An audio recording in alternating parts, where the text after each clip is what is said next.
Bonjour et bienvenue dans notre dernier itinéraire consacré à la langue galaise. Le réveil du gallo a été plus tardif que celui du breton et n'a pas fait l'objet des mêmes revendications. Résultat, les deux langues n'ont pas, loin s'en faut, droit au même traitement. Vous êtes bien sur le 102.1, le.plumefm.net. Vous aurez aventure connu les sonous de 30 Tous les chaudes. mardis, sur Plume FM, c'est le Taran. En gallo, le Taran, c'est le bourdonnement d'une chaude après-midi d'été. Tout un programme. C'est aussi le nom de l'émission de Nanon. La grosse séreille, ça sera le samedi au Sail, et avec une grande fouet de feu, et puis... Ben voilà, une brûlerie au Grand Staubin pour aboutir la fête. Grâce au petit poste, le gallo peut entrer dans toutes les maisons, toutes les voitures, et donc toutes les oreilles. On peut parler de tout en gallo, donc on fait des émissions de musique, on passe du rock, de l'électro, voilà, on parle de sujets très très diversifiés, tout ça en gallo. Donc c'est aussi pour montrer que c'est possible et que voilà, c'est pas qu'une langue de plouc ou une langue de paysan ou une langue d'arriéré comme on a pu entendre. Sur le terrain, Nanon peine parfois pour trouver des gens qui causent gallo dans son micro. La mauvaise image de la langue lui colle toujours au sabot. Heureusement, le gallo se parle avec la bouche, la tête, mais aussi avec le cœur. Il y a aussi des personnes pour qui le gallo c'est une langue de convivialité et puis qui est leur langue de cœur en fait. Donc quand on parle en gallo, souvent on n'a pas la même relation que quand on parle en français. Il y a une proximité qui se crée. Bonjour à Tortou. Je sens de neige, je sens au mi-temps de la prairie, au mi-temps des bitchettes. Alors combien que tu en as là, Marivonne? Je ne 15 ans. Elles sont manchettes. Elles sont manchettes. Je creux bas. Non pas fait petit l'année dernière. Ah, yon. On a un point de lait. Non, point de lait. Petit à petit, Plume redonne de la fierté au gallo. S'il passe à la radio, c'est qu'il n'est pas si vilain. Il faudrait quand même qu'au quotidien, quand on connaît des gens qui savent le parler, il faudrait faire l'effort de causer avec eux en gallo en tout cas. Enfin moi, les petites mamies que je connais, je vais leur dire à la porchonne, enfin des petites choses comme ça. Ça va-t-il?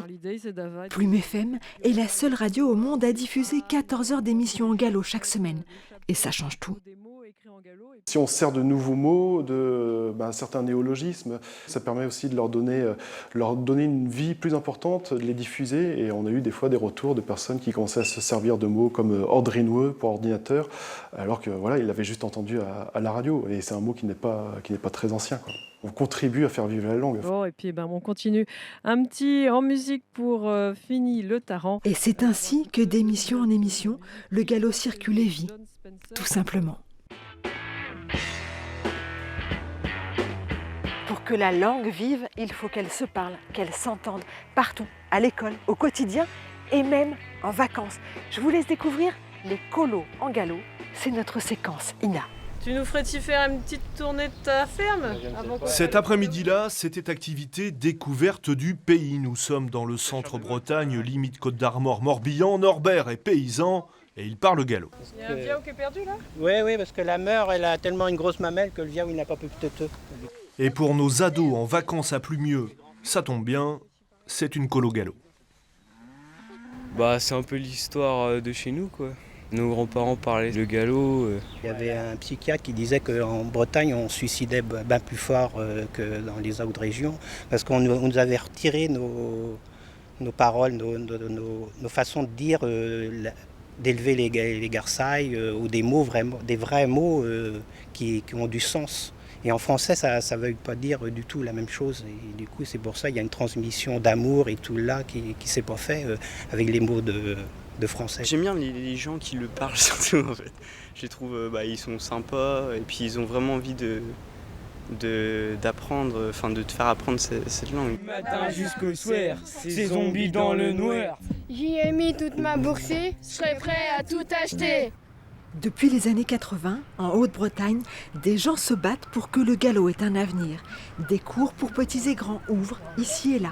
Et puisqu'il y a un public, les éditeurs s'intéressent de plus en plus à la langue galaise. Le gallo est une langue qui était aussi ancienne que le français, qui au départ était un dialecte, qui a eu la chance. Voilà. Une langue, c'est un dialecte avec une marine de guerre.